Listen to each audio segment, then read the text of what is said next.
class. Professor Amy is no longer with us, so I'll be your new professor. Hi guys, Grace here. Today we're going to be learning about cross fields, but this time in respect to the Hall effect. The Hall effect explains why there's a potential difference across a conducting material. It allows you to determine both the sign of the charge and the number of charges across a conducting strip. Here we have a copper strip. The current on the copper strip flows from top to bottom, and the magnetic field goes through the material. If we have electrons flowing through this copper strip, the velocity will be directed upwards due to the current going from top to bottom. With the velocity upwards and the magnetic field pointing through, using the right-hand rule, we can determine that the magnetic force is to the right. This magnetic force will eventually cause the electron particles to slightly veer right.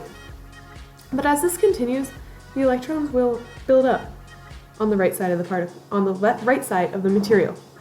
This will leave uncompensated positive particles on the left side of the material. This difference in positive to negative will create an electric field pointing from the positive to the negative or from left to right. The electric field, of course, results in electric force on the negative electron to the left. This, though, is balanced out by the force of the magnetic field, which, as we stated before, was to the right. Therefore, Fe equals Fb. This equilibrium quickly develops, and as more particles build up on both... that's a mess. As more particles build up on both the left and right sides, it eventually gets too full for more electrons to flow to the right. Therefore, the particles must just flow directly through the material. It's kind of like if we shoved a bunch of boys in the right side of A Hall and girls on the left side of A Hall, and more people tried to walk through the hallway, but the rooms were so full, they would just have to go all the way through the hallway. Due to the electric field on this material, which has a distance of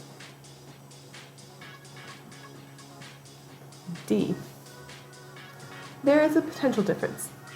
As we know, change in voltage equals negative E change in x. But since there's no voltage to begin with, it's just V equals E and then D. This is the magnitude of the potential difference. If we were to connect a voltmeter to both edges of the strip, say here and here, we would get a reading. The voltmeter can tell us which side is high and which side is low, which is how we can determine, if we didn't know, that this electron was indeed negative.